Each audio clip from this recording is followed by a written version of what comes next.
Алла берди дейсинби? Мен өзім тапқанмын деп шықты да. Азыр деле ушундай байлар бар да, акча тапканчы. Мен өзім таптым деп туруп көкөрөгүнө чабат. Туган, сага көздү ким берди? Сага акылды ким берди? Сага ушул эсептегенге колду ким берди? Десең, анан кийин ойлоно калат да, токточу, сен жок элең го вообще. Бир алым айткан экен, бул дүйнө өтө таң калыштуу үй. Эчтекеси жок келет дагы, талашып тартышып, баардыгын таштап кетип калат дейт. Кээде биз ушундай адамдар өлүктөрдү жууп калабыз да, молдо болуп калдык да. Адам жууганда кичине оозунда нан калып кеткен да. Аны жууганда кичине алып коесуң да. Өлүктү жууп аткандачы. Аны рызкысы эмес эле да. Аны короздун жана тооктун рызкысы эле да. Ошого берип отурганчы. Ал ырыскысы эмеспи, өтпөйт алтасы. Адамдарга туура жолду көрсөтүп, исламдын асыл балуулуктарын жеткирген, миңдеген адамдардын жашоосун өзгөрткөн, кыргыз элине турмуштук сабактарын берип келе жаткан белгилүү дин аалымы жана экс-муфтий Максатбек Ажы Токтомушев. Бактылык эмнеде? Жүрөктөгү рахат, жүрөктөгү бейпилдик биринчи бакыт ушул болот. Биринчи бакыт. Нерселер, буюмдар сен ойлобоңуз. Бакыт сиздин ичиңизде, сыртыңызда эмес. Алтындан костюм кийип алсаңыз делечи, ал костюмдун баасы сиздин бааңыз эмес. Машина айдап алың, iPhone алтындан көтөрүп алың, проблема жок. Ал iPhone'дун баасы сиздин бааңыз эмес. Сиз өзүңүздү ага эмеге салыштырбаңыз, ага сынабаңыз. Менин баам көрсө мен ушу мен сарайым менен экен деп. Сиздин бааңыз туалет менен болобу? Сиздин бааңыз үй менен болобу? Жок. Ал сырттагы баа. Сиздин өзүңүздүн ичиндеги бул баалуулук ыймандын баасы. Аллаху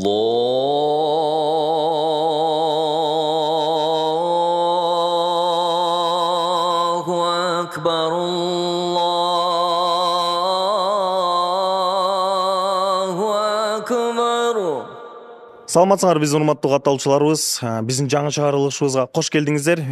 Бизде бүгүн мындай аябай сүйүнүчтүү конок болуп атат экен. Көптөн бери бизден суранып жаткансыздар, качан чакырасыздар деп. Ошо бул ыйык Рамазан айына ылайыктап, урматтап бүгүн бизде конокто Максат устаз. Кош келдиңиз. Рахмат. Сизди мындай толук тааныштыралы. Максат Ж Токтомушев, Максатбек болот даже. Болот эми кандай деп айтса деле. Мен просто ушун неге Максат устайм, анткени ушунча жакын болуп калгансың, баяндарыңызды угуп, канча мындай күн сайын көрүп жүргөндөй болуп атат сезимдерденчи. Бүгүнкү темадан дароо эле мен окуядан баштагым келип атат.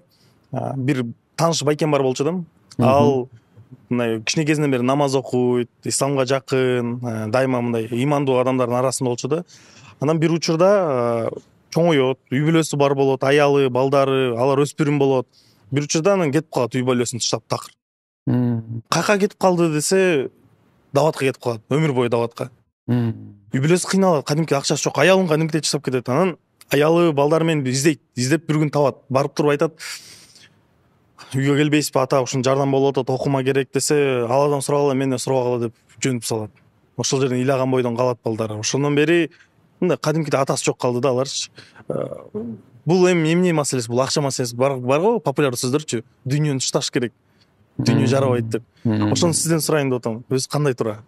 Так, бисмиллахир-рахманир-рахим. Алхамдулилlah ва салату вассаламу аля расулилlah, амма бад. Биринчиден чакырганыңарга чоң рахмат.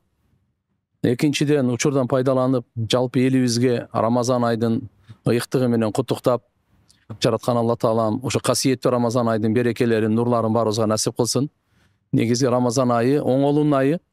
Ошон үчүн ар бирибиз ниетибизди, сүйлөгөнүбүздү, көз карашыбызды, ойлорубузду, жүрүм турумдарыбызды, кыймыл аракеттерибизди оңдошубуз керек.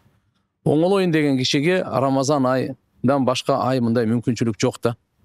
Ошон үчүн иншалла азыркы мына баштаган маегибиздин алдында эле ниетибизди жараткан Алла Тааланын ыраазычылыгы үчүн коёйлу. Өзүбүзгө да пайда болсун, элибизге да пайда болсун.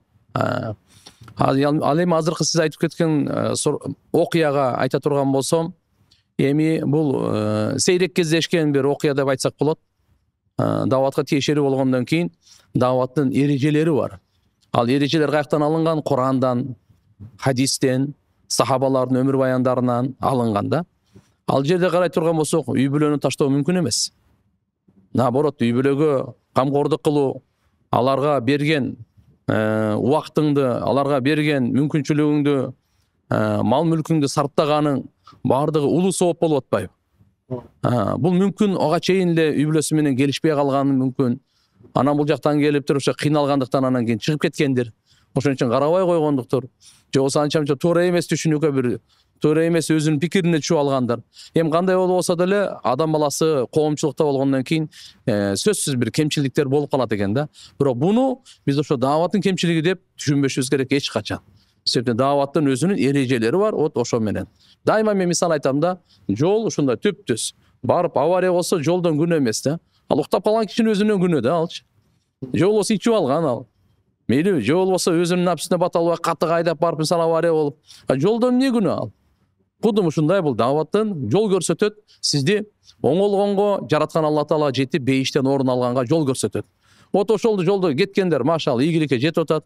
Нар жак бер жак авария болгондор эми жок эмес дегендей. Ал эми акча маселесине келе турган болсок, эми бул акча маселеси адам баласынын зарылчылыгы, адал акча адамдын тиреги. Акча керек. Акча керек. Бирок акча биздин колубузга керек, жүрөгүбүзгө эмес. Качан биздин жүрөгүбүзгө кирип кете турган болсо, анда бизди акча кул кылат. Акча биздин кулубуз болсун, колубузда болсун. Акчанын кулу деген эмне кандай? Ошол акча эмне десе, тууганчылык мамилени кесип берет.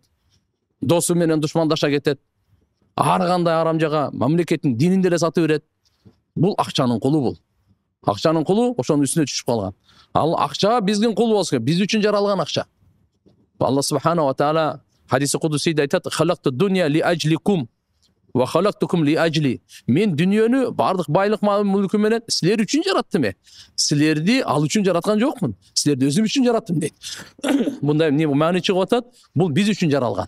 Биз пайдаланып, учуру келгенде таштаганды билиш керек, учуру келгенде колдонгонду билиш керек да. Ошон үчүн ага Кур'ан-ы Каримде байлыктычы жакшы деп дагы келген, фитна деп те келген. Эки сөз бар. Хайыр деп дагы келет, фитна. Иннама амвалукум ва ауладукум фитна. Бул деген, бул фитна, бул акча, байлыкчы. Адам эгерде туура колдонгонду билбесе, адамды фитнага учуратып, жамандыкка салып, ошо дозокко алып барып коет. Эгерде туура колдонгонду билсе, акыретти куруп, элге пайда, үй бүлөсүнө пайда, коомчулукка пайда болуп, ону туура иштетет. Ошон үчүн кыямат күнү 5 суроонун 2 суроосу ушул. Кайдан таптың, кайда сарптадың деген суроо бар да. Кайдан таптың деген ар бир адамга сөзсүз суроо берилет. Кайдан таап, жеп атасың, кийинип атасың, үй бүлөңдү багып атасың, машина айдап атасың, үй салып атасың. Кайдан таптың деген суроого биз даярданышыбыз керек. Ар бирибиз. Экинчиси болсо, ошону таптың го адалдан таапсың. Урдаган жоксуң, бирөөсүнүкүнө бир каракчылык кылып алган жоксуң, арам сатып алган жоксуң, пешене тери менен, мээнетиң менен таптың. Азаматсың. Сен мактоого ылайыктуусуң. Эми дагы бул жарымы бүтө элек пока. Жарымы кайда сарптадың деген суроого жооп бересиң. Ошону өзүң эле сарптай бердиңби же бебечаралардан курсант тогоздуңбу? Өзүң эле сарптай бердиңби же элдин пайдасына дагы тууганчылыктарга кандай кылып иштеттиң? Мына өзүнчө вопрос да. Ошон үчүн карап туруп ар бир нерсенин өзүнүн чеги бар ислам динде. Акча маселеси табуу дагы, сарптоо маселесинде да чектер бар. 500 байке. 2 айда. Жок, эми болбой калат 500гө. Чынында болбой калат. 950 болор баасы. Менин бул машина базарда 1,5 миллион болуп турат. Суммасын 2 айда. Жок, болбой калат экен. 950 Жок, эми болбой калат. 950 болушу. Наличка алып кел. Канча чейин болсуз буякта? Ушул жерде болом. Ушул жерде эле кетпей турбайсызбы? Мен чалып алайынчы азыр. Мейлин, чалып. Алло, ассаламу алейкум. Кандай брат? Срочно мага 500 миңди берип турбайсың, брат? Кайтарып берем. Жок, берем мен сага. Качан бербей койдуң дем? Ушундайбы? Давай анда. Давай, өзүм таап алам. Ассаламу алейкум, тууганым. Акча керек болуп эле. Машина калайбы? Машина. Менде сонун сунушум бар да. Эми самик бар го? Эми самикте 1 миллион сомго чейин финансылык каржылап алса болот экен. Ал арамы да? Жок, ким айтты? Эми ошо эми самикте баардык шарттар шариатка дал келет. Чындабы? Бас көрсөтпөйм андан көрө, эмне айтып берип атам, бас. Кеттик, бас, кеттик. Анан эң негизгиси буларда башкы төлөмү 0% менен. Анан 48 сааттын ичинде жооп келет. Бат. Чын элеби? Ооба.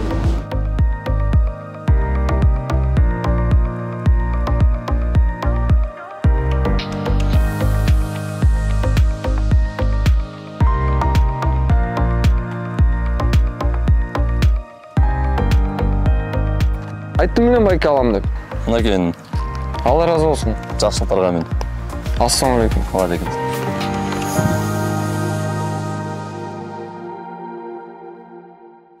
бул жерден сиз сонун сөздөрдү айтып кетсиз, акча фитнада кайрда болуп келет депчи. Көбүнчө мен мындай элдерде, биздин көрүүчүлөрдө түшүнүксүз жаратылат. Анткени бир устаз айтат, бул дүйнө акчанын ишта, бул акча эң маанилүү эмес дейт. Бирөө айтат, акча табышың керек, эркексиң дейт. Анан көбүнчөлөр мындай түшүнүксүз болуп калат экен да. Ошондо мен акча табамбы же таппайбымбы? Акча эмне болуп калат деп. Жакшы айтып кеттиңиз, ошону толук түшүндүрүп кетсеңиз. Бул жерде Кайсыл учурда фитна, кайсыл учурда кайыр? өтө жакшы. Кур'ани Каримде Алланын улуу сөзү булчу кыямат күнгө чейин өзгөрүлбөй турган китеп да. Бурмаланбай турган китеп, сакталган китеп. Кыямат күнгө чейин Алла Таалам бардык адамзатка туура жолду көрсөтмө берген да. Шахрамадан унзила фихил Кур'ан худан линнас. Рамазан айда Кур'ан түшүрүлдү адамдарга туура жолду көрсөтүш үчүн. Адамдарга башкаруу жолу, баш ийүү жолу, акча табуу жолу, акча сарптоо жолу, мамиле жолу, тазалык жолу, мурас жолу, ибадат жолу, жана адеп ахлак жолу. Кыскасы айтканда, Кур'ан бардык адамзатка жолдомо да. Кур'ани Карим. Ошондо азыр бир часть, бир бөлүгүн алып атабыз да. Кайсы? Акча маселесин депчи. Хорошо. Кур'анда Алла Таалам Карун дегенден окуясын айтат. Карун ким болгон? Карун Муса пайгамбардын коомунан болгон. Кур'анда андан өткөн бай болгон эмес. Анын байлыгын билесизби канча дейт? Анын байлыгы казыналары бар экен да. Ангарлар деп кой. Ичинде алтын, күмүш, жауһарлар менен толо. Ошондой ангарлар казыналардын ачкычтарын төөлөрдүн кервендери ташыйт эле дейт. Ачкычтарын эле. Ачкычтарын. Пока ал өзүнүн байлыгын эмес. Ошо жөнү складдардын ачкычтары бар го. Ошолорго бир төөгө салып куржунуна. Анан экинчи төөгө салып ачкычтарын. Төөлөрдүн кервени ташыйт эле дейт. Ошончо байлыгы менен бактысыз болду да. Мынакей. Ошончо байлыгы менен байлыгына мындай ишенген, байлыгына кул болгон, байлык айтканды кылып, бул үчүн Алла Таалам бул байлыкты берди. Байлыкты бергендин максатын айтып атат. Вабтагы фима атака Аллах ад-дарал ахира, ва ла танса насибака мин ад-дунья. Ва ахсин кама ахсара Аллах илейк. Карун, сага берилген мүмкүнчүлүк байлыктардан ахиретиңди куруп ал. Дүйнөдө үлүшүңдү унутпа.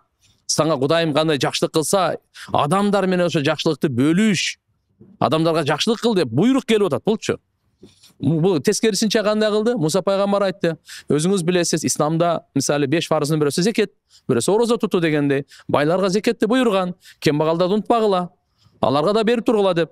Анан кийин буга Муса пайгамбар айтат: сизге Алла Таалам мынакей ушунча байлык берди. Зекетти бечараларга бөлүшүп берип коюңуз. Бул Алланын акысы, бечаралардын акысы, бул ибадат десе, мен Алла берди дейсинби? Мен өзүм тапканмын деп чыкты да. Азыр деле ушундай байлар бар да, акча тапканчы, мен өзүм таптым деп туруп көкөрөгүнө чабат. Туган, сен мээнетиң бар, бирок чын-чынына келгенде сен бул акчаны Алла берди, сен жакшы түшүнбөйт да. Сага көздү ким берди? Сага акылды ким берди? Сага ушул эсептегенге колду ким берди? Десең, анан кийин ойлоно калат да, токточу, сен жок элең го вообще. Бул дүйнөдө бир алым айткан экен, бул дүйнө өтө таң калыштуу үй.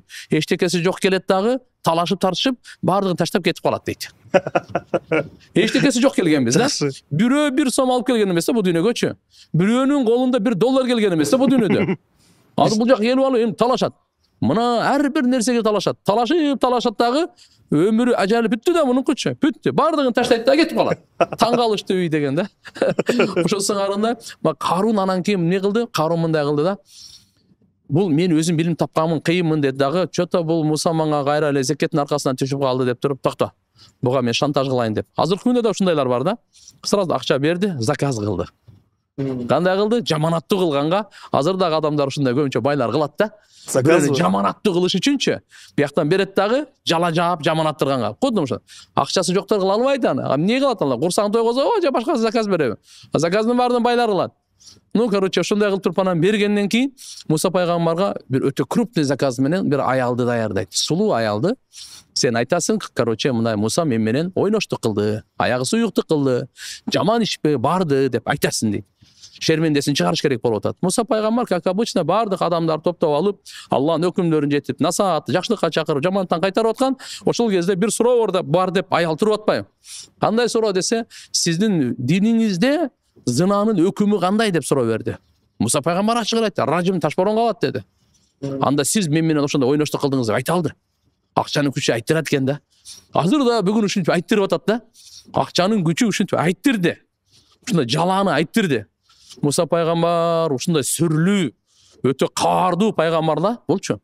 Сразу тура калып туруп эле, "Эй" деди. "Сени ким даярдады?" дегенде эле корко кетти дагы. Аял заттын жүрөгү жумшак эмеспи? Карун деп айтып берди да. Заказчик айтып берди. Мынандай кылганда эле Муса пайгамбар жерге саждага жыгылды. Себептен Алла Таала шермендечиликтен сактап калды. Осы адамдар коомдо эмнеде ойда калмак? Ошо жаман арам ишке деп. Аллага шүгүр кыл деп Алла Таала айтты. Муса деди, жерге буйрук бер, жер сага баш ийет деди. Муса пайгамбар жерге буйрук берди. Жер карынды жут деди. Jutkanda aşıkka çeyin juttu. Tizege çeyin juttu. Gindike çeyin juttu. Karun iyilagan. Ökürgönü, bakırganı, saktap kalın hep jaldıragаны. Sen görele Musa Peygamber aybay açulanıp kalgan eкен да. Dakansa jutkurup saldı da. Dakansa jutkurup saldı. Hadiste gelet Peygamberimiz aytkan Karundu Peygamberimiz aytып атат. Болсо Musa Peygamber мен Peygamberimiz ortasında nары 3-4 ming yıl da ошодон бери jutуп келатат жер. Кыямат күнгө чейин жутат деп атпайбы? Аны адамдар сөз кылды. Бул Муса эмне үчүн Карунду жерге jutkурду билесиңерби? Акчасын алыш үчүн деди. Байлыктары көп дейм, казыналар калды да. Калыш үчүн. Бухари шарифте хадис келет. Муса пайгамбар 3 күндөн кийин байлыгын бардыгын алдырат дагы, кайсыл жерге Карунду jutkурса, ошонун үстүнө коюп байлыгын кошо jutkуруп салат. Бул пайгамбар ал акчага неме болбойт ал. Туура эмес түшүнүп калып калбасын депчи. Бул жерде эми айтып аткан азыр бизге бир насаат ала турган нерсебиз, урматтуу байларга, баарыбызга кимде колунда мүмкүнчүлүк болсо, ошону Алла Таала берди, ахиретти куруп алыш үчүн. То есть түбөлүктүү ахиретти куруш үчүн Алла Таала берди. Ахиретиңизди бузбаңыз, арамга сарптасаңыз, исрапкерчиликке сарптасаңыз, азыркындай жаман заказдарга сарптасаңыз, арам ошо кумаргандырганга сарптасаңыз, бул ахиретиңиз талкаланат, кабырыңыз талкаланат. Анан көрөк сиз ушуну Алла Таалам берген алхамдулилlah адалга иштетиңиз, бала чакаңызды багыңыз, жакшы кийинтиңиз, жакшы кийиниңиз, проблема жок. Кудум ошондой эле тууган уруктарды, эл журт канча муктаждар бар, колуңуздан келишинче жардам бериң, ахирет курулат. Зекетиңизди бериңиз, ахирет курулат. Садака бериңиз, ахирет курулат. Белек бериңиз, ахирет курулат. Не только ахирет курулат, бул жерде коомчулук дагы курулат, оңолот. Ошон үчүн алымдар айтышат, намаздын буйругун берген да Алла Таала. Акимус сала ва атуз зака. Намаз окугула, зекет берле. Намаз окуса жеке адам оңолот экен да. Зекет берсе коомчулук оңолот экен да. Бишкектин байлары зекет берсечи, Кыргызстан оңолот. Отвечаю, оңолот. Кыргызстанда бир кембагал, бир бечара калбайт көчөдө жеге. Мына айтып кетчү нерсе. Социалдык проблеманы, жакырчылыкты жое турганчы, зекет берүүнү Алла Таалам кылып койгон. Оңой эле кылып койгон анан. Башка жерге өтпөй эле коюн. Бишкектин байлары. Биринчи айтып атат. Намаз окуса жеке адам оңолот. Кандай? Эркек окуса, берилип, жакшынакай окуса, эркек оңолот. Байлар окуса, байлар, кембагалдар окуса, кембагалдар оңолот. Аялдар окуса, аялдар окулат.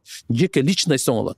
Коомчулукта зекет берсе, алхамдулилlah бири-бирине болгон кайрымдуулук, бири-бирине боорукерлик, кембагалдар байларды жакшы көрүп калат. Азыркындай жек көрбөйт.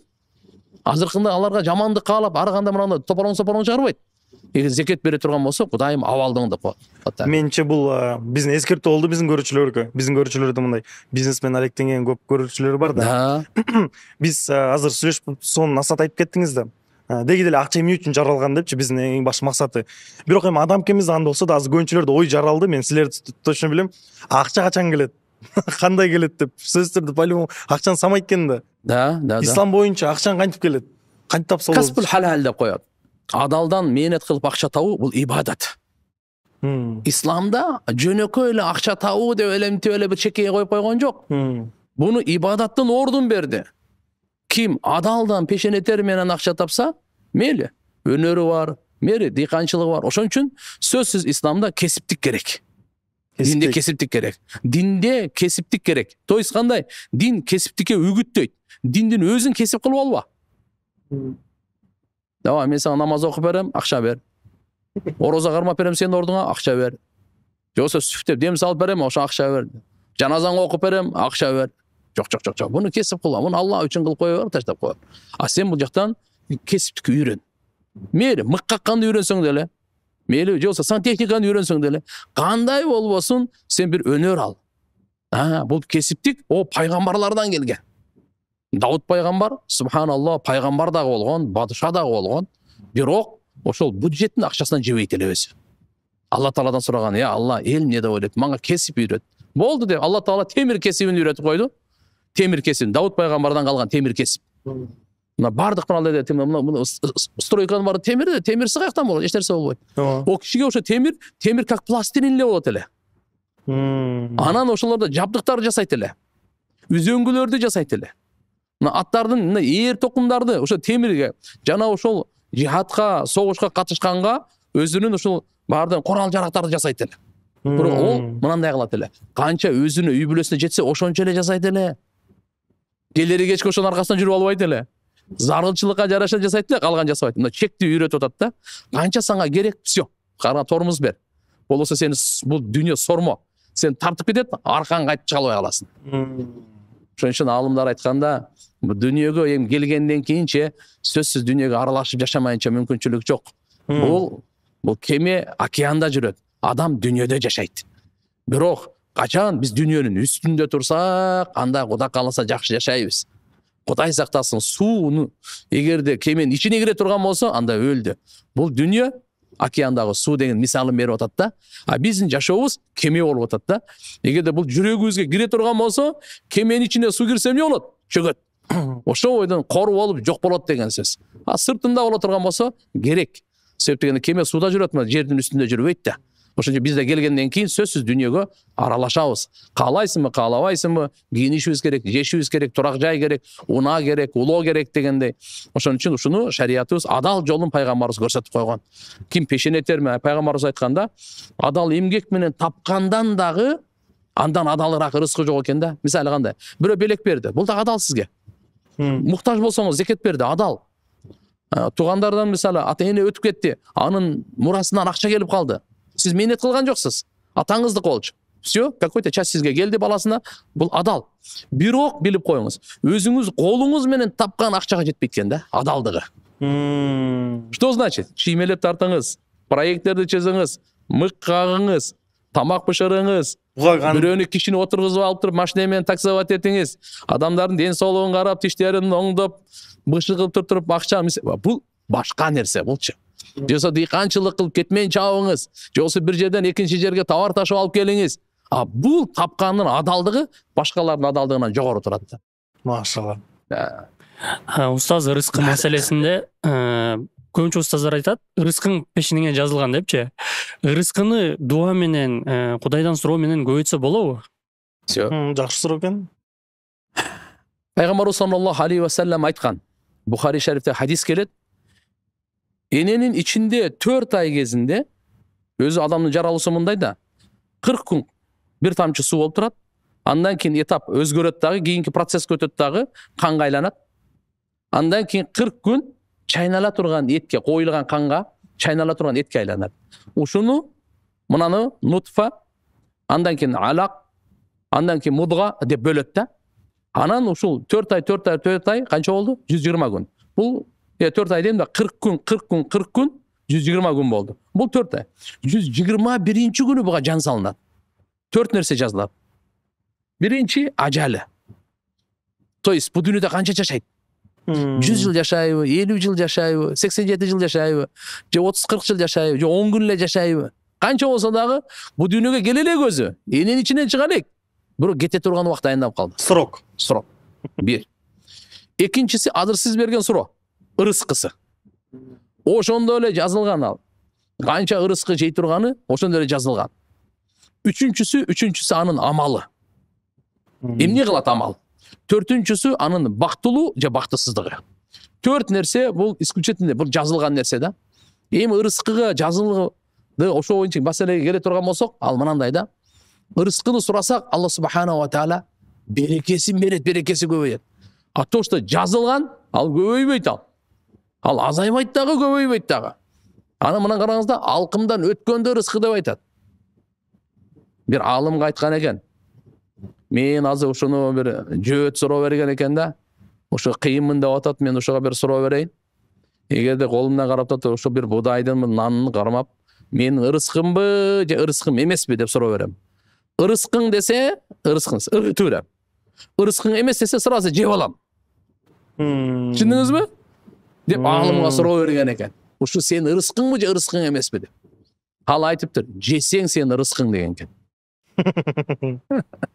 Мына жактан өткөнгө чейин кээде биз ушундай адамдар өлүктөрдү жууп калабыз да, молдо болуп калдык да. Анан ушундай окуялар да болгон. Адам жууганда кичине оозунда нан калып кеткен да. Тиш жактарында. Мына оозуна кадимкидей эле нары жута алган эмес, ошо калып кеткен жерден эле. Аны жууганда кичине алып коесуң да. Өлүктү жууп аткандачы. Аны рызкысы эмес эле да. Ана короздун жана тооктун рызкысы эле да. Ошого берип кое турганчы. Ал ырыскысы эмеспи? Өтпөйт ал тасыр. Ал нерсе эмес аны. Аны ырыскы деп машалла мына кийимди дагы ырыскы деп айтат. Унаны дагы ырыскы деп айтат. Илимди дагы ырыскы деп айтат. Бейпил дагы ырыскы. Амандык дагы ырыскы. Ырыскы дегенде эле биз төз мээбизде ушундай калып калганда, Акча деп эле. акча только тамак. Ушу жаман карынга толтурганда эле ошону ырыскы деп калганбыз. Не. А пайдалуу билим ырыскы экен да. Ырыскы экен да булчу. Ата эненин сизге болгон алхамдулилlah барын бул ырыскы бул. Перзент бул ырыскы. Перзент мына уулуңуз барбы? Бул сиздин ырыскыңыз. Кызыңыз барбы? Сиздин ырыскыңыз бул. Ошон үчүн иншалла ырыскыга дегенде мындай ченешибиз керек. Ырыскы көбөйүп азайбайт, бул чектелген. Ырыскынын берекеси көбөйөт, жана күнөөнүн кесепетинен ырыскынын берекеси азаят. Машалла. Бул жерден да уланып кетчү нерсе бар экен. Бактылуулук 4-чү пункт. Сиз айттыңыз го, адам бактысыз же бактылуусун депчи. Ошондо керк адамдар бактылуу эмес деп өтүп кетиши мүмкүнбү бул дүйнөдө? Же балким суранса бактылуу болсо болобу? Өзү деги деле бактылуулук эмнеде? Бактылуулукту жараткан Алла Таалам динге койгон. Туугандар. Бул кээ бирлер айтат да, ойлойт да, мен бир 2-3 машинем болсо, же болсо Мерседес айдасам, же болсо мындай элитный, же виллада жашасам, же болсо чөнтөктө мынча акча болсо, мынча алтыным болсо, счетумда тияк-бияк мен бактылуумун депчи. Жок. Бул сыноо. Бактылуулук бөлөк нерсе. Алла Таалам дүйнөнү берип сынайт. Бул сизге ошо кандай мамиле кыласыз ошогочу. Сизге берилген мүмкүнчүлүккө кандай мамиле кыласыз? Алла субхана ва таала сынап эле коет аны. Бирок бактылуулукка Алла Таала дин берген. Сыноо үчүн дүйнөнү берген. Бактылуулук динде деген мааниси кандай? Ыйман менен жакшы амалда.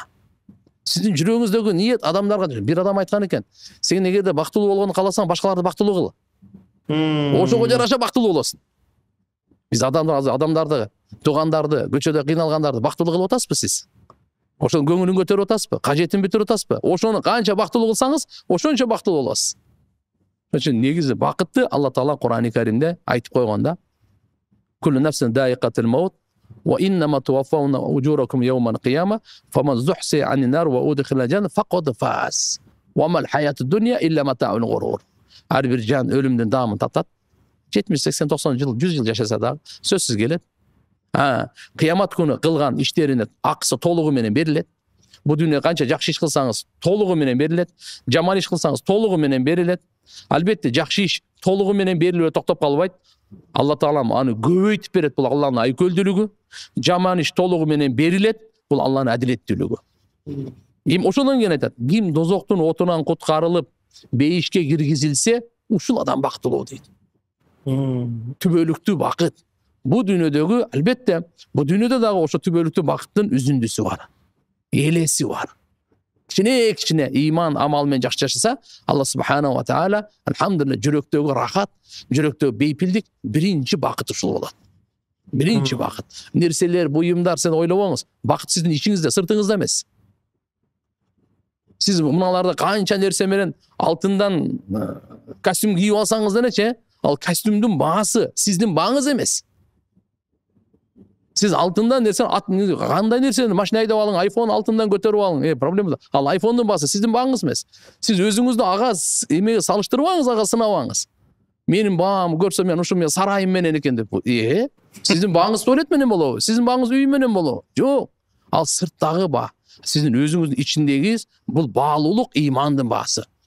Сиздин алхамдулилlah пейлиңиздин, мүнөзүңүздүн, ибадатыңыздын, ичиңиздин, жан дүйнөгүздүн тазалыгынын баасы. Мына бакыт адамдын ичинде, сыртында эмес. Акча бактылуу болбойт, адам бактылуу болот. Доллар бактылуу болбойт, адам бактылуу, алтын бактылуу болбойт, адам бактылуу болот. Адам. Ошон үчүн бакытты туура түшүнүш керек. Адам ойлоп алат, нерсе буюмдарды көп топтоп алсам мен бактылуумун депчи. Мен көбүнчө жаштар үйлөнгөндөргө айтып коем, үйдө үй отопление жылуу болбосо да жылуу сөз болсун хотя бы депчи. Жылуу сөз менен үйдүн аябай жылуу. Ушундай жаман сөз менен кайсы бакыт? Үйүң суук болсо дагы ошо жаштар, мына балада жондар. Алар алхамдулилла жылуу сөз болсо кандай бакыт болот. Жөн эле бир мисал жетиштүү эле го дейм да. Сонун сөздөр айтыпсыз. Менче азыр биздин көрүүчүлөр дагы аябай өзүнө көп пайдалуу нерсе алды. Мен байкап атасызбы, жазып атам жаккан нерселерди. Анда бир ушул акыркы айткан сөзүңүздөн эске келди. Сиз айттыңыз, өлүмдөн кийин баардыгын суракка алынабыз да, баары жакшы, баары санашабыз. Анан мен бир көп устаздардын сөздөрүн угуп калгам. Байлар алардын сурагы оорураак болот, анткени алар ар кайсы тыйыныңызга жооп беребиз да. Ал жакта байлардын тыйындары көп болсо анда канча деген сурак болот депчи. Анан кээ биркилерге жаратканга чындап эле ырыскын берип салат да, мындай оңой эле байып кетет, ырыскын берип атат. Анан ол коркуп баштайт. Мен ошондо сурагым бар, ана бул мага эмне керек экен, балекет деп туруп коркуп баштайт. Бул жерде коркуунун кажети барбы? Эгерде арамга иштетип атса коркуш керек да. Адалга иштетип атса сүйүнүш керек. Пайгамбарыбыздын дуаларында бар да: "Я Алла, мени башыма бале боло турган баладан сакта, кутурта турган байлыктан сакта. Турта турган байлык. Карлыктан мурда карыты бере турган аялдан сакта. Куу достон сакта." Эки көзү мени карап турат, жүрөгү аңдып турат. Аңдып турат жүрөгү. Жакшылыкты жашырат, жамандыкты жайылтат. Ушундай куу достон сакта деп төртөөнөн. Кийин суроо келип калды. Каде дамла, сиз карлыктан мурда карыты бере турган аялдан сакта дедиңиз. Карлыктан мурда карыты берген эркектен сакта деп дуа кылса да болобу дейт да. Эми аялдардан түшкөн суроого дейм. Болот дедим. Бул просто ошол моменттеги айтылган эркекке тиешелүү болчу, карап туруп. Кээ бирде пайгамбарыбыз аялга тиешелүүдөн айткандар. Чын кээ бир аялдарга карлыктан мурда карыты бере турган эркектер дагы бар да. Жок эмес да. Наоборот, көбүрөөк деп айтсам болот. Вот ошолордон сакта деп. Анан бир окуяда азыр эсиме келип кетти. Хадис, пайгамбар саллаллаху алейхи ва салламдын баягы рызкысы боюнча мындай: адам баласы мына менин байлыгы, мына менин байлыгы, меники дей берет экен да. Пайгамбар айтты, сеники эмес деди. Үчөөнөн башка. Үчөө сеники, калганы сеники эмес дейт. Эмне дебейсизби? Эмнени жедиңизби, жок кылдыңыз, а? Ошо сеники точно. Жеп бүткөн. Кече мисалы кафеге келдиңиз. Бир порция манты жедиңиз. Бул точно сиздики. Жедиңиз, жок кылдыңыз. Жедиңиз, жок кылдыңыз, бул сиздики. Кийинип эскирттиңиз, сиздики. Үчүнчүсү, ахиретке жөнөтүп сактап калдыңыз, сиздики. Калганы сиздики эмес. Калганы баарды сиздин колуңуздан кете турган, башка бирөө кала турган. Ошончо адам билип алыш керек. Көрсө меники үчөө эле экен депчи. Жеп жок кылганың сеники экен, кийип эскирткен сеники экен. Ахиретке жөнөтүп, жакшы иштерди кылып, ошол жакта сен запас сактап койгонсуң, эртеге кеч Алла Таалам ошону кайтарып көрсөтүп, соопторун, ажырларын, анын эмне белектерин, даражаларын берет. Ама ошо сеники. Калгандар баардыгы бияктыкы.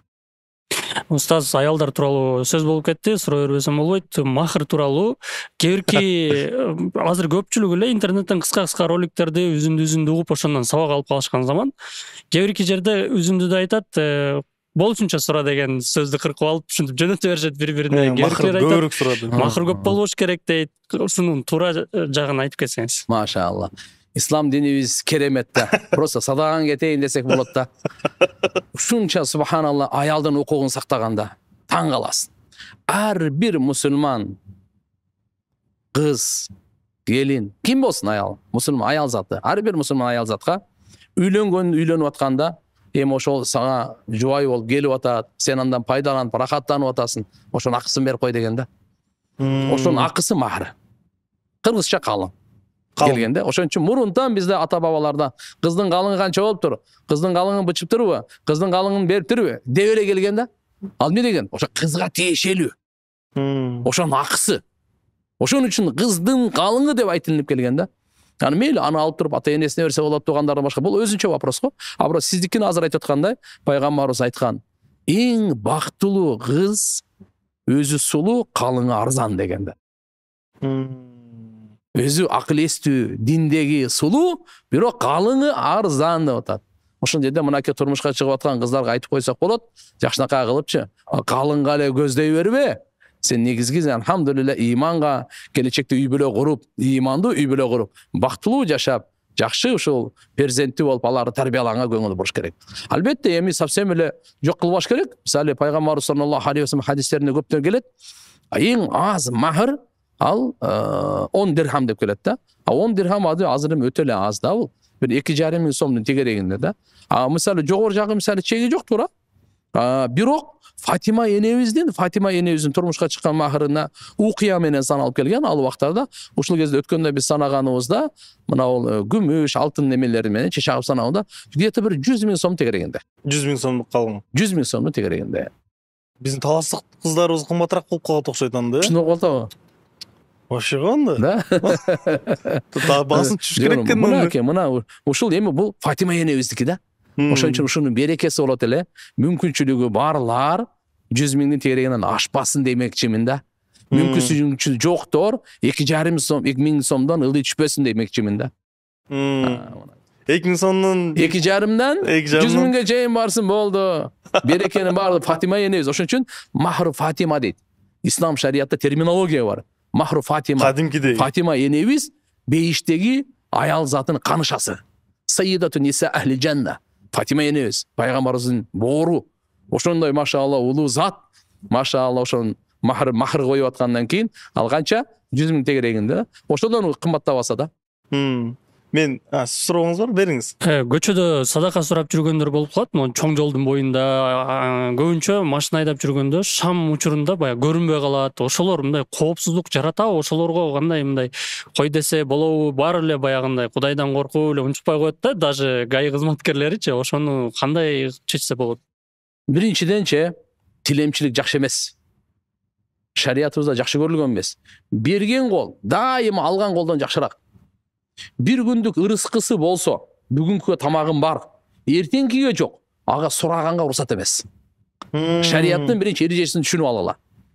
Качан сураганга уруксат? Качан бүгүнкү күнгө жок болсо. Эртеңки күнү уже вопрос жок. Бүгүнкү күнгө даже жок. Вот ошого ана сураса адал. Бирок бүгүнкү күнгө бар менде, наным бар, мейли кичине бир суу, чайым бар, эртеңки күнгө жок, мага уруксат эмес. Эми мына тилемчилерди карап көрүңүз азырчы. Ошон үчүн мыналарга биринчи түшүндүрүү иштерин жүргүзүш керек. Мисалы диний тармактан дагы мисалы аалымдарыбыз, муфтият дейли, ошондой эле мисалы социалдык менен азыр атай бизде министрликтер бар го. Эмне кылып отурат атай?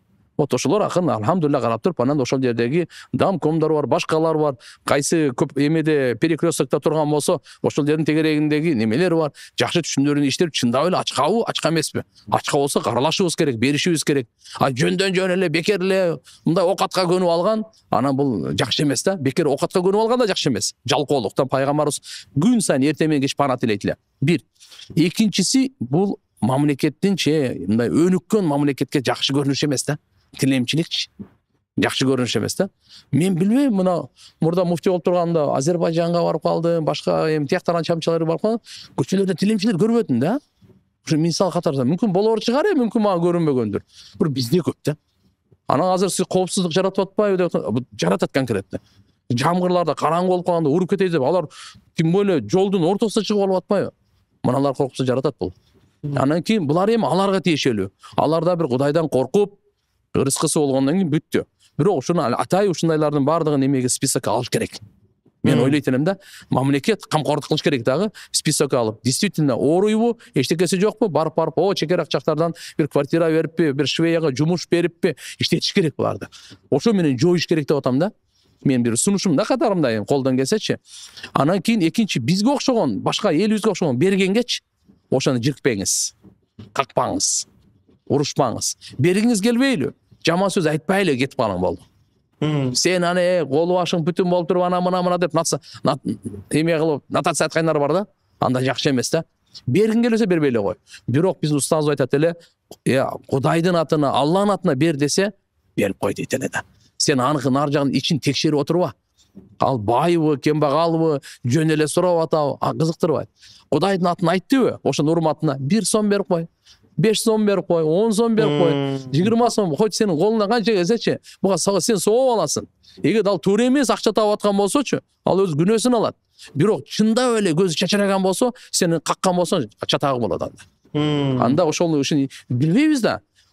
Айтып коет го, малдын сыртынан адамдын ичинен деп коет го. Биз ички дүйнөсүн билбегенден кийин анан ошого неме кылбаш керек, этият какпаш керек. Самый главный, мына кээ бир ушундай адамдарга жолугуп каласың, чындап элечи, фактически жүрөгү сынган, аябай кыйналган, 2-3 күндөн бери тамагы жок, чыгып калды. Ошону сен урушуп кеттиң да. Андан мешбетер. Андан мешбетер ал чепуха. Ошондой урушуп сен туура эмес урушуп калдың да эме. Аны жүрөгүнөн тескери дуба чыга турган болсо, эртең тешип кетет сен. Ошон үчүн бергиң келсе, дагы дайыма айтам, бергиң келбей, урушпай эле бербей эле кой. Аны какпай, аны жирикпей, аны кемсинтпей эле бербей эле кетип кал. Биздин көрүүчүлөрүбүз дарын алат экен. Көргүңүз келбей, жакпай, көрбөй эле коюңуз, өтүп кетиңиз. Жагабы келиңиз көрүңүз.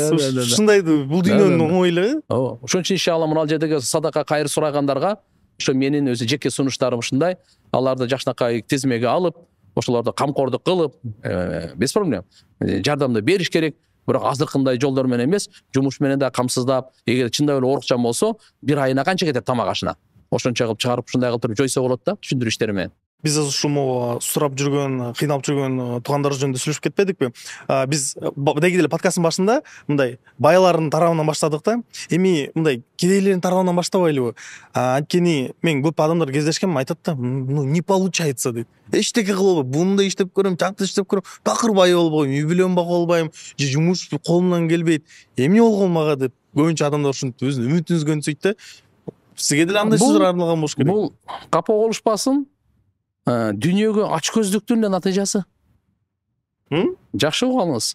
Кыргызстанда бүгүн ачка адам жок. Бардыгы ток. Азыр больницада карасаңыз, семиргендердин баары больницада. Проблема азыр арыкташ боюнча, семириш боюнча эмес. Азыр акча берип арыктап атышат. Жалпы эл. Кыргызстанда да жумуш орун толтура. Иштебей атат просто. Эмне үчүн? Аз. 30 000 сом аз. 40 000 сом аз. Кара жумушту мен кылбайм. Мен авторитетиме туура келбейт. Адал окат. Кылбайсың мынан. Кудайга шүгүр, мен көп балдар келет да. Мына маселе тигинде мында көбүнчө мында сода, азыр өзүңүз айткандай экономика мына акча маселеси менен көп кайрылат да. Анан кийин олордон сурап калам да. Алар жумуш орун камсыздап аткан тияк 30 000 40 000 сомго эмек иш таппай атабыз дейт. Кана иштейм деген кезде мен айтайын, 8 саат иштеп берсин. 30 000 сомдон берет. Иши жокторго таап берейин. Оны иштебей атпа, мен буну кылбайм деп. Бул кыйын экен, буну мен отурбайм, мен белим ооруп калат экен, мен чарчам, мен сейилдеп акча табышым керек да. Мындай болбойт да.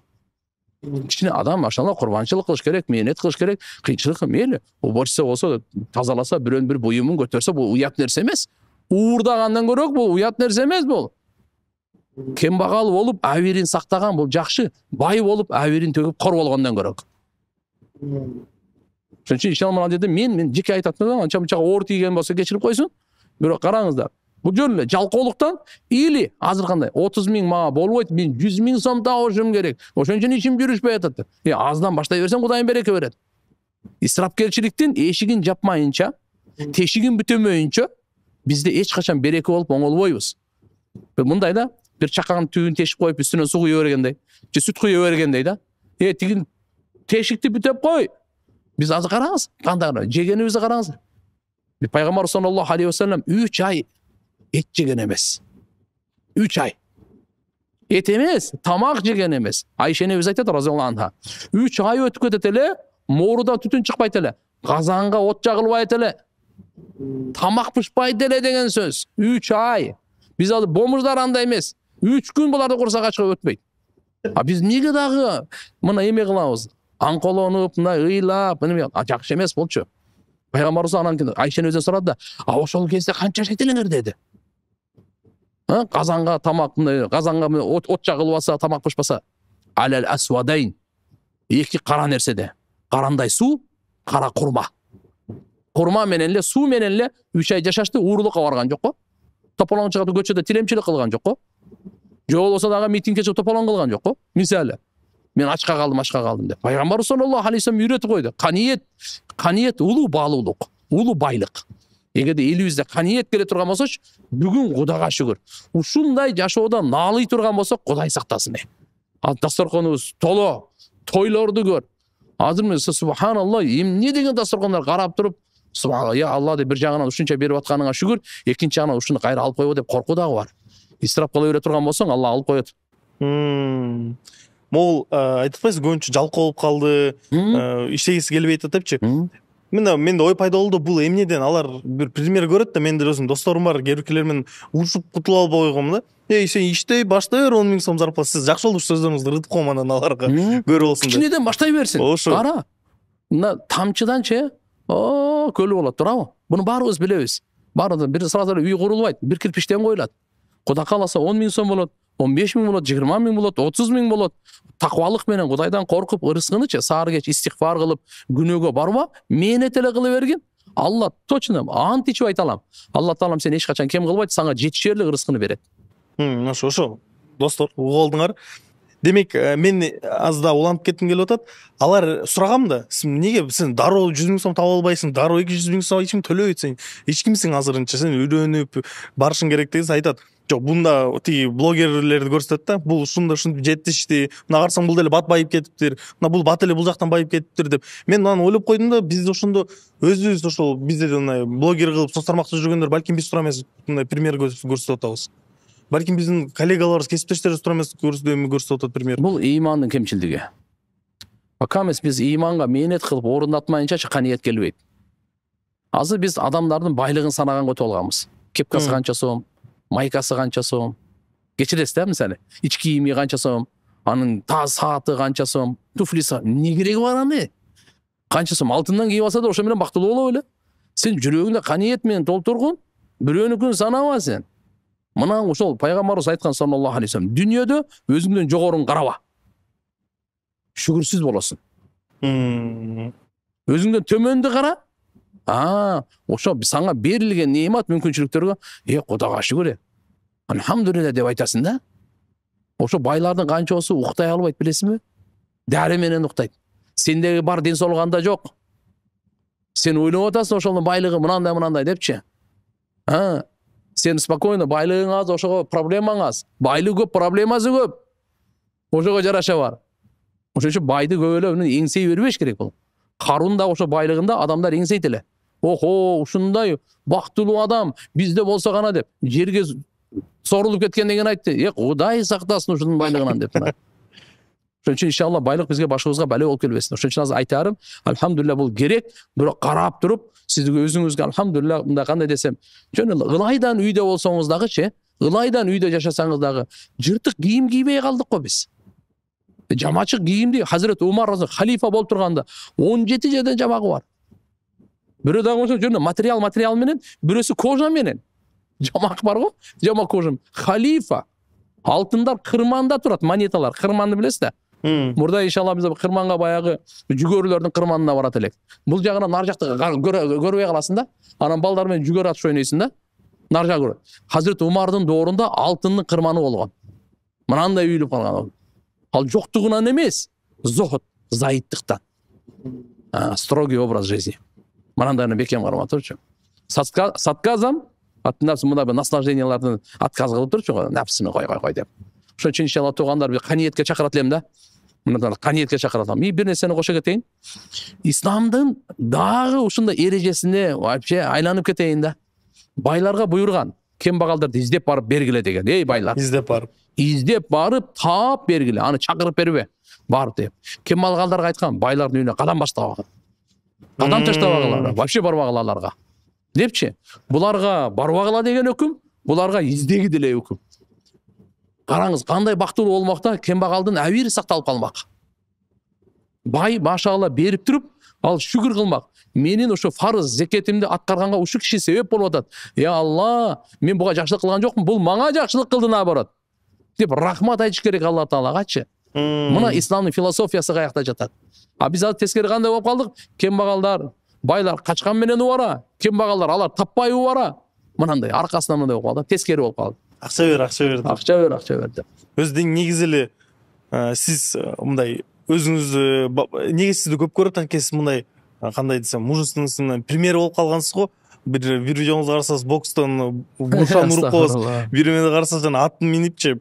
Анан көбүнчө сиздин ушундай экен да жашоодо сиздин да байлыгыңызды кызыгат. Анан мен ачык булактардан мен издеп көрдүк да. Ал жактан сиз кой багат экенсиз, анан пчеловодствомен заниматься деп жазылып чыкты. Бул чындыкпы? Чындык, Кудайга шүгүр. Мен биринчиден саудагердин үй бүлөсүндө Алла Таалам жаратып коюптур да. Ата энем саудагер эле. Кудайга шүгүр атам өтүп кетти. Эме дейм да, Алла Таала ырайымына алсын. Өмүр бою содагер болуп, апам дагы ошон үчүн кичинебизден эле содагер болуп, сооданы мен уже 90-жылы баштагам. Мыналар досторубуз бар, 93-жылы биринчи сом чыкканда обменкада мен иштейт элем берди. Азыр менин досторум мынакей Моссоветте иштеп атышат. Нурдин деген досторум бар. Как раз сиз Таластанда отпайсызбы, мына айтып коеюн аны. Ошон альхамдулилlah ошол жерде эле ошо мурда эле тери менен иштейт элек. Цветной металл, медь менен иштейт элек. Мурда эле Кудайга шүгүр, ошол 90-жылдары эле содаларыбыз бар эле. Алып сатарлык кылат элек. Ташкенттен консерва алып келген күндөрүбүз болгон. Гемодиазлерди ташыган, упай деген чыкты, көрүп калдыңарбы, билип калдыңарбы, билбей калдыңарбы? 90-жылы эми мына башталганда акча жок эле да, дефицит, инфляция өтө күчтүү эле. Анан кийин мамлекет атайы упайларды чыгарган. Ошол упайларга анан кийин приватизация деп мындай чоң заводдор алынган.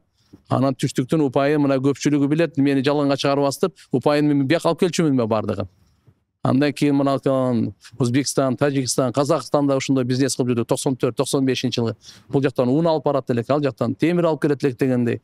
Көп Кудайга шүгүр, көп бизнестин түрлөрүн көрдүк. Сиз предприниматель устасы турбайсызбы? Кудайга шүгүр. Мындай жөн-жөнүнөн акча үчүн сүйлөшкөн чакырбаппыз да сизди.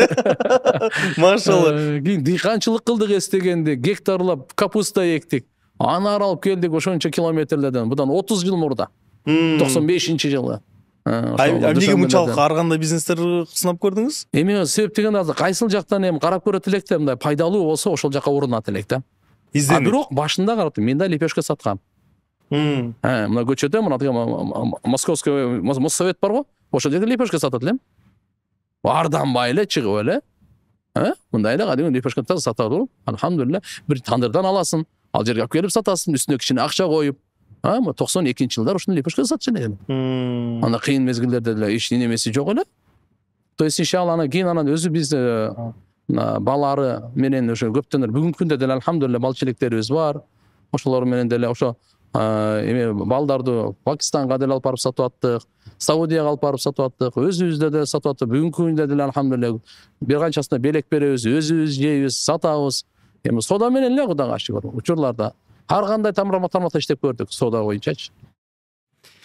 Азыр ушул экономика тармагында, бизнес тармагында коучтар көбөйүп кетпедиби? Деги эле сиздин устаздарыңыз ким болгон? Эми деги эле устаздарыңыз жөнүндө айтып кетсеңиз, сизди алымды тарбиялап өстүргөн устаз кайсы биринен катуу таасир алган учурлар болгон?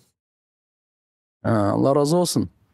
Аллахумма салли аля Мухаммад. Эстегенде мен 2009-жылы бизде эми жаңы исламский банк болуп атканда, ошол жерде мен советник болуп калдым, международный советник болуп. Мына жакында эле 2 жыл болду, уже тапшырып неме кылганга, өзү 3 киши эле, бирөөсү ошо Малайзиядан, Шейх Хаммад деген, экинчиси Бахрайндан Шейх Исам деген, үчүнчүсү мен. Шариатский совет деп коет. Ошодон алхамдулилlah мына где-то бир 13 жыл, где-то 13 жыл, 12 жыл ошо мына Кыргызстанда исламский принцип финансирования дегенибиз бар. Халал стандарт угуп жүрөсүздөр. Вот ошолор менен иштедик багыттапчы. Кудайга шүгүр, кантип ушу элибиздин алкымы таза болсун деп. Туура мисалы азыр каалайсың, каалабайсың бизнестер кетип атат. Ошол жердеги баягы микрокредитнийларды көзүнчө, ипотечнийларды көзүнчө дегендейчи. Ошолорго альтернатива биздин шариаттагы адал жолу барбы же жокпу? Бар.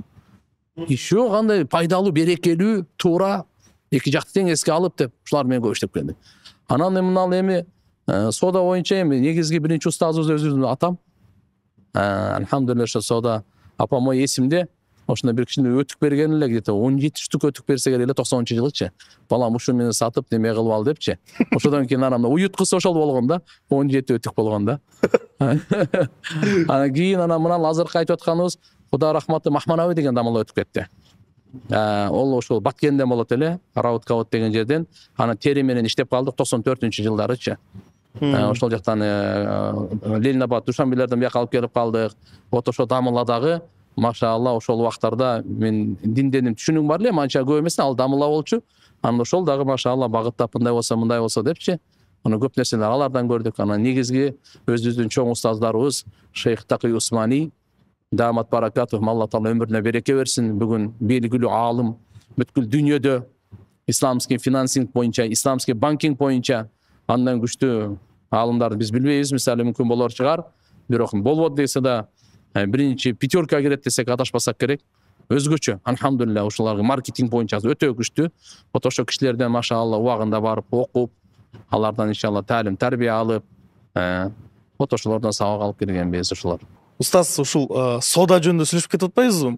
Сиз содада канчаны үйрөнүпсүз? Анда мындай көбүнчө азыр интернетте популярдуу болуп атпайбы? Жана коучтар жана айтып кетти го, мен кесиптешим барып эле мынча сатыш керек, сатыш үчүн мындай нерсе керек, тигиндей керек деп өз бизнеске үйрөткөн адамдар көп. О, мынча акча сурайт.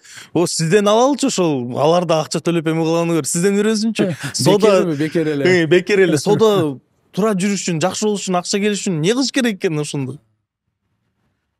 Тижарат деп коебуз, санаат деп коебуз, зираат деп коебуз да. Дыйканчылык бар. Ошондой эле өндүрүш бар. Бул өзүнчө да тармак. Үчүнчүсү мына ошо именно тижарат деген алып сатуу. Берекени 10-дон 9-у алып сатууда. Алып келип тижаратта да. Тижаратта. Ошон үчүн бирок бир жактан мисалы Кыргызстанга Европадан, Кытайдан каякта болсун машалла элдин муктаждыгын алып келип берсе, рахмат айтыш керек. Молодец. Мен алып келе албайм Англиядан, же болбосо Голландиядан. Бул ушул жака алып келип берип атат. Канча риск менен алып келип атат. Рахмат, ушу үстүнө кошуп неме атат. Сыры көп кошпогондо.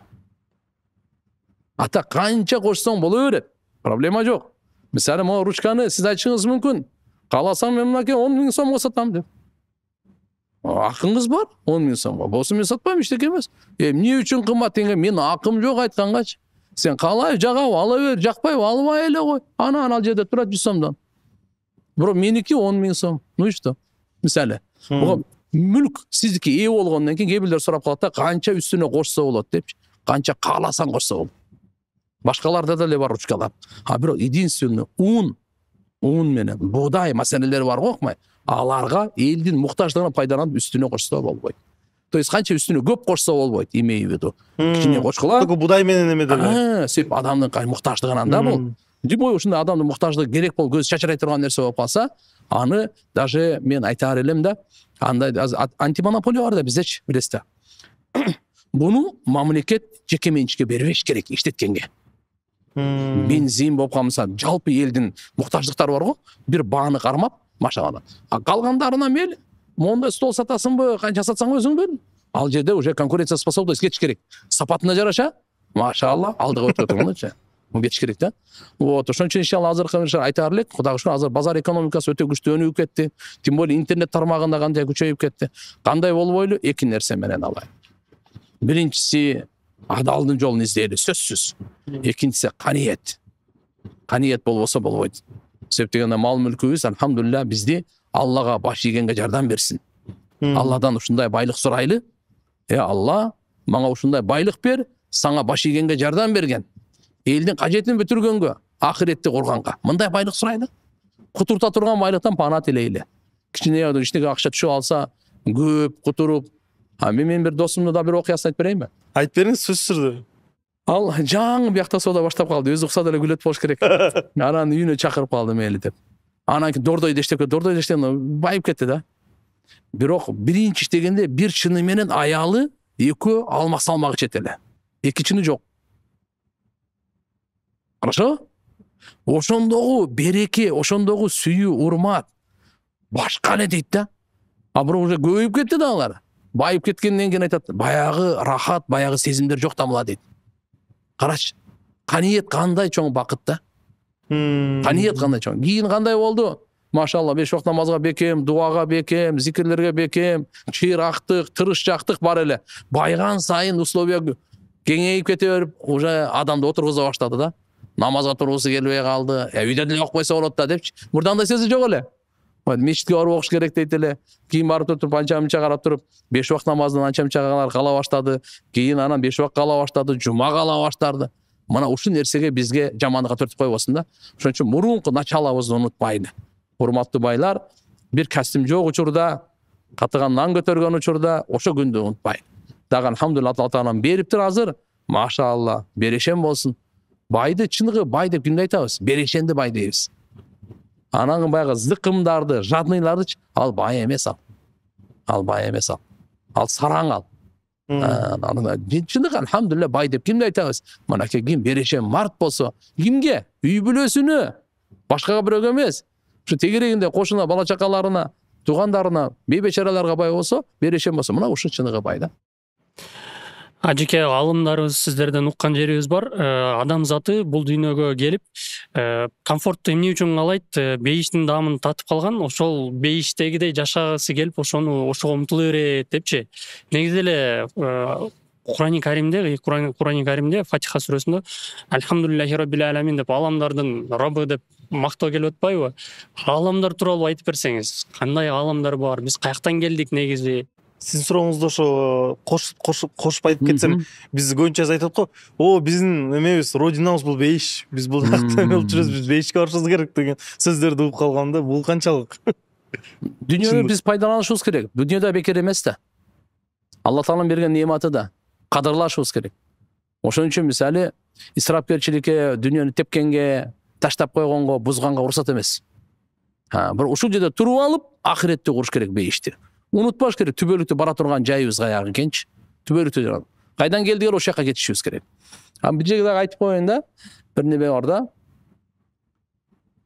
Жараткан Алла субханаху ва таала адам баласына как аманат катары мал дүйнө, жан дүйнө, жөндөмдүүлүк үчөөнү берген да. Үчөө тең бул аманат. Ушуну үчөөнү туура иштетилген жолун пайгамбарлар айтат да. Пайгамбарыбыз Мухаммад алейхиссалам эң толук деңгээлде айткан да. Сиздин мал дүйнөңүз, жан дүйнөңүз, жөндөмдүүлүгүңүз сиздин бактыңызга себеп болсун да.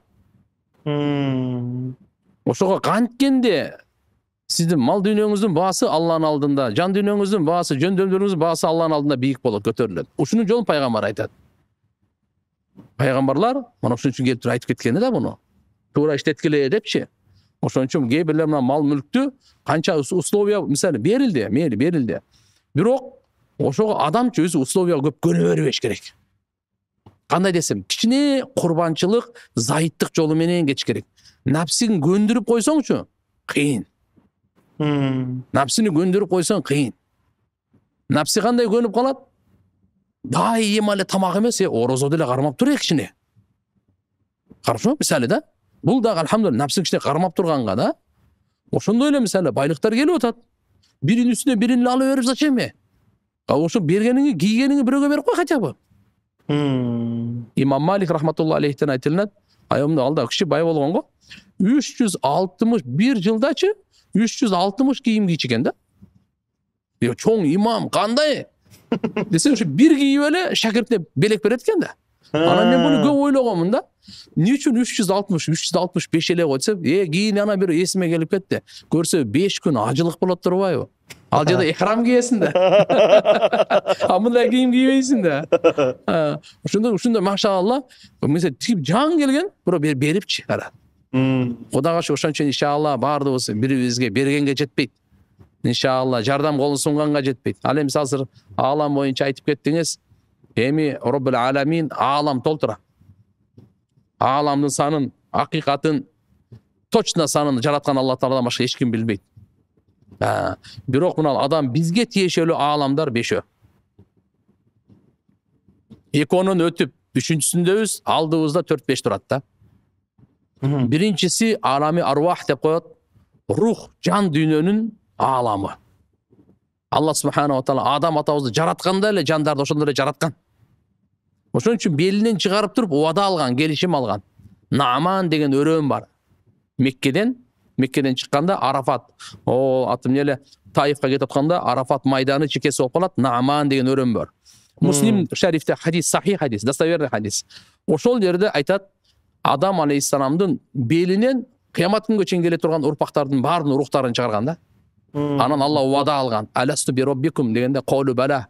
Мен сен робуңар эмесминби? Тарбиялоочу, жаратуучу, кажетиңерди бүтүрүүчү эмесминби дегенде баардыгы моюндаган да.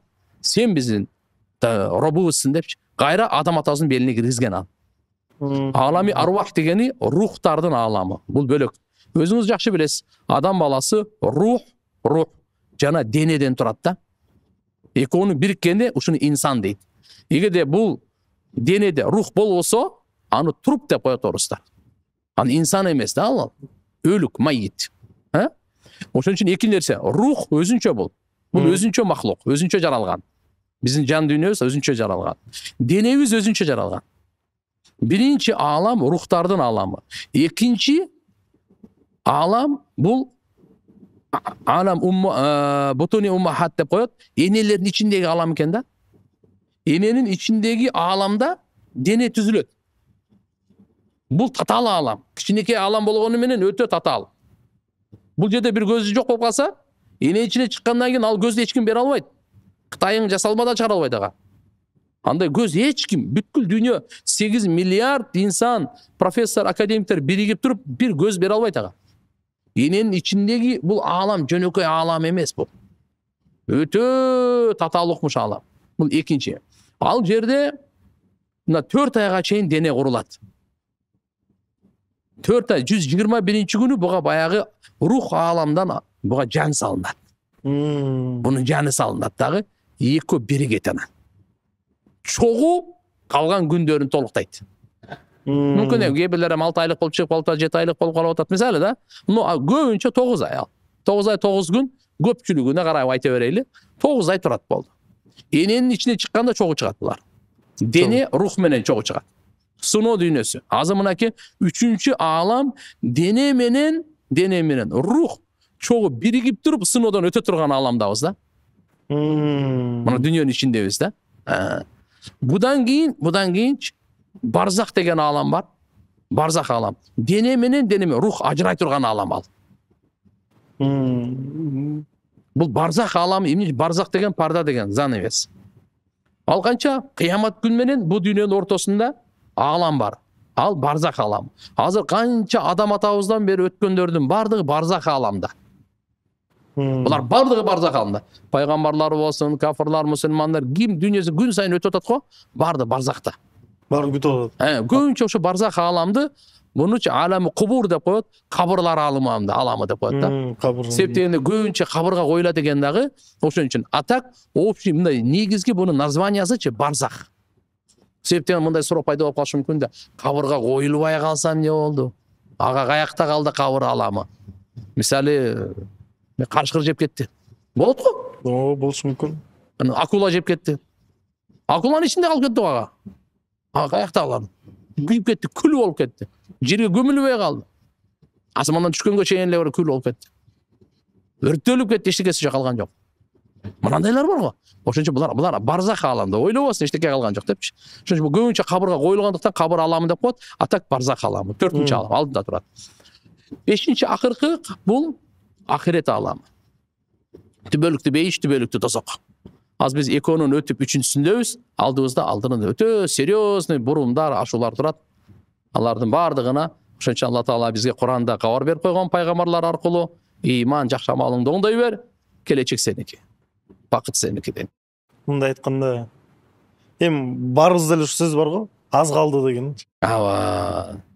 Муну мындай дейт да, ар бир келе турган нерсе жакын. Мен ушу сөздөн пайдаланып айтайынбы?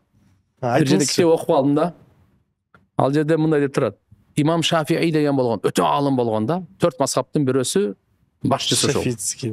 Ошо кишиге бирөө суроо бериптир да, улуу урматтуу имам, мен 4 суроом бар эле жооп бересизби деп.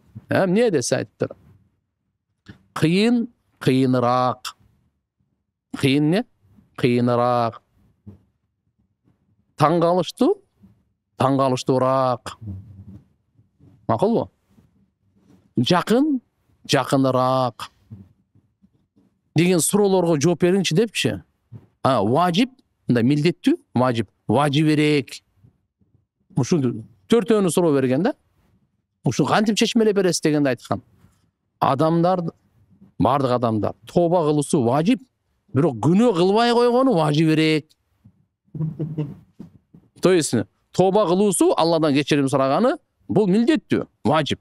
Бирок күнөө кылбай койгону милдеттүүрөөк да, мындайча айтканда, важибирээк депчи. Анан экинчиси. Эмнени сен кыялданып атасың? Ал жакын, бирок өлүм андан жакыныраак. Жакын менен жакыныраакка жооп берип атат. Кыйын менен кыйыныраакка деген балеге сабыр кылуу кыйын. Бирок соопту жоготуп берүү андан кыйыныраак. Ааламдын мынандай азыркы кубулуштары, бурулуштары, өзгөрүүлөрүчү таң калыштуу. Бирок адам андан бекапар жашаганы таң калыштуураак деп имам Шафи рахматулла алейх жооп берген экен да. Мындан улам аз бул жерде мен сиз айткан баягы айтып аткан ар бир нерсе жакын депчи, келе турган нерсечи. Биз кыялданган, ойлогон нерседен андан жакыныраак алалы. Алла баарыбызга товфик берсин. Эми бардыгыбыз акчаны түшүндүк, эмне үчүн келет экен? Бизге пайда алып келиш үчүн, пайда жаратыш үчүн келет экен. Ушул Рамазан айында биз канчалык көбүрөөк, сиз жакындан жакыныраак деген көбүрөөк пайда алып келсек болот. Колубузда акча бар болсо, же мүмкүнчүлүк болсо иштегенге кантип пайда сооп топтосок болот? Биринчиде алымдар айтышат, Рамазан ай ушундай ыйык ай, кайсы нерсени, кайсы планды, проектти, кайсы ишти, жакшы ишти сен ниет кылсаң, ушу айда ниет кыл. Сөзсүз ишке ашат деген да. Үмүтсүз болбо. Үмүтсүз биздин динибизде жок. Үмүтсүз шайтандан. Ишин кишине жүрүшпөй атса, Кудайым сага жакындатканды каалап атат. Бирөө сага тоскоолдук кылып атса, сен таза эле болсоң ойлонбо, Алла 10 жерди ачат башка.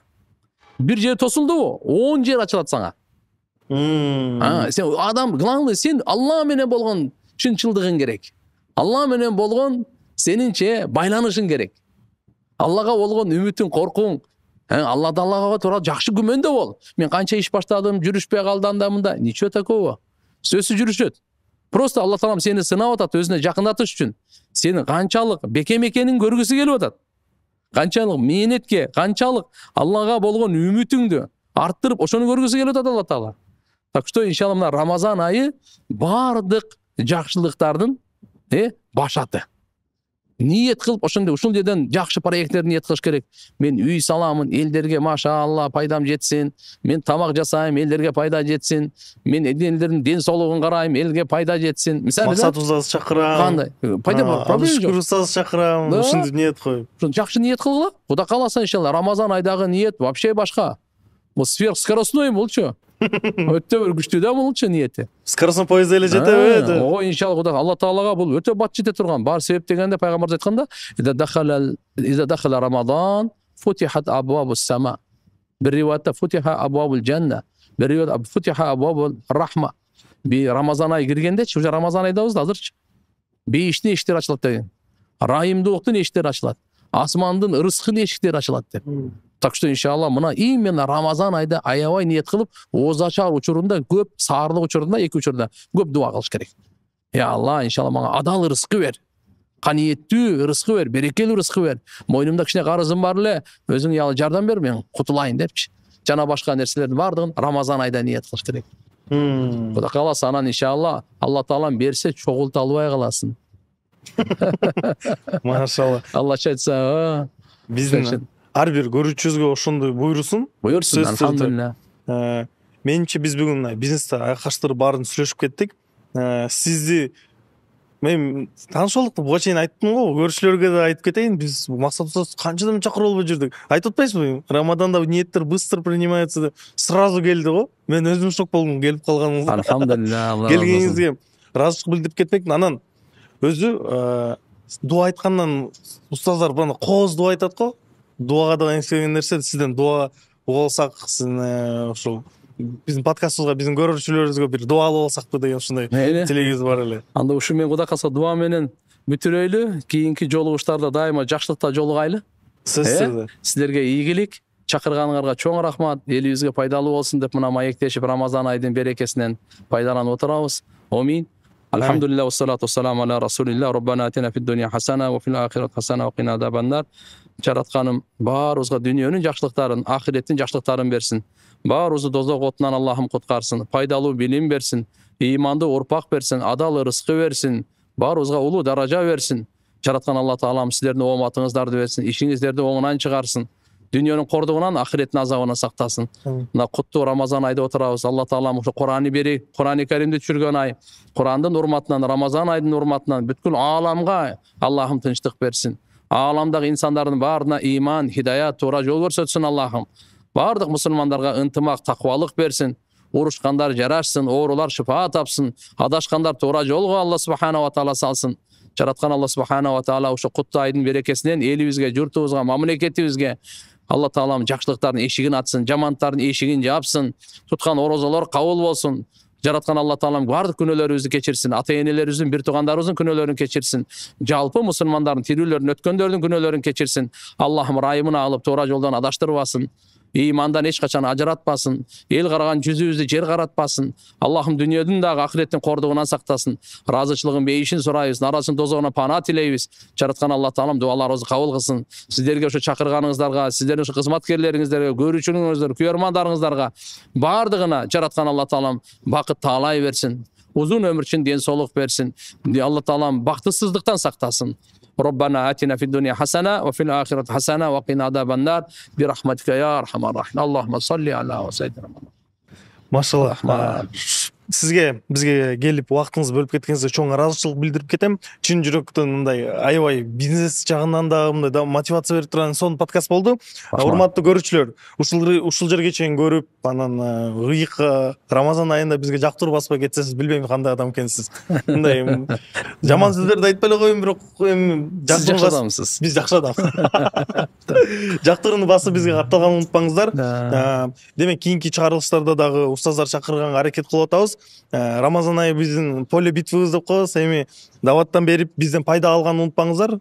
Комментарий өзүңөр оюңар жазып кеткиле. Кандай жактар бар дагы суроо, балким суроо жөнөтөсүздөр. Суроону сизге кайра узатабыз. Ошондуктан эң башкысы Рамазан айың орозоңор кабыл болсун. Орозоңор жеңил болсун. Бул дүйнөдө жашап өткөндөн кийин акыретке барганда акыретке биз бай болуп баралы. Амин. Бизнесмен эмес, бизнесмен в дух мирах бололу. Амин, амин. Ана адаттагыдай накта коноктор, накта алып баруучу, накта сезимдер. Анткени бул накта подкаст кийинки чыгарылышта көрүшкөнчө. Allah